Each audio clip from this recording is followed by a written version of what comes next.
twimyese buri mana. Yesu n'uyu nguyu niwe Ibisaza ese mara ko mbona abo birara bifite ubukana wabihaye umwana bikigendera.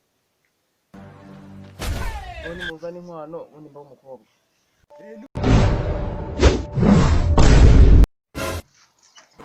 Mwana ubu ngubu ndangije kwifunga kabisa, tugiye kwimanuka twigende kabisa, umugeni tuhita tumuzana twebwe n'imyifungo mba nirahamba.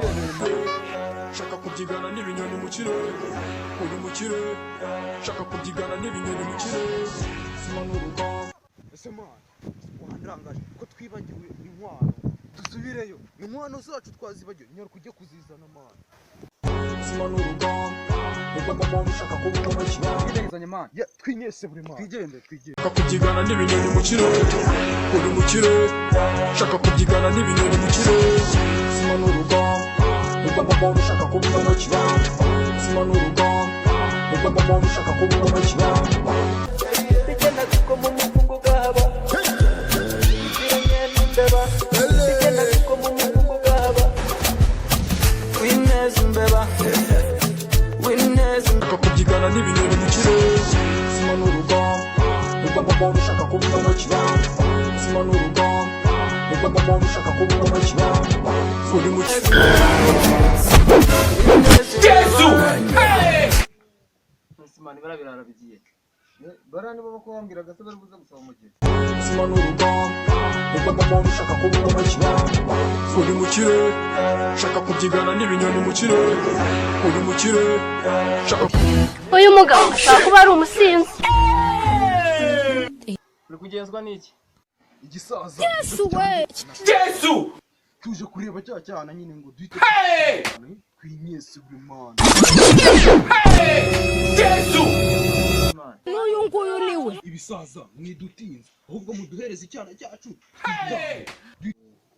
Ese mara ko mbona abo birara bifite ubukana wabihaye umwana bikigendera. Oni muzana inkwano undi mba umukobwa. Nubyumva se mani turamutsindiye mani. Zana izo nkwano mani. Farabenga, umutari shoferi arabenga, dore ukuntu agenda. Mbawe kadi yabwiye se umutaze hano. Barimo baragushaka. Yesu we Winez imbeba. Winez imbeba. Winez imbeba. Winez imbeba.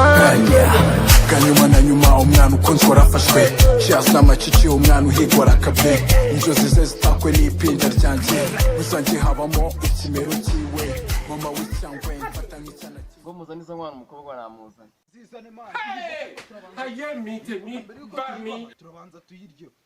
Yesu twazana inkwano tugataha nta n'ikintu mwatugaburiye. Kuko bari abana nabonye barenze. Bari abana baratwika barazikwiye mani. indaya mbaya. Yesu no.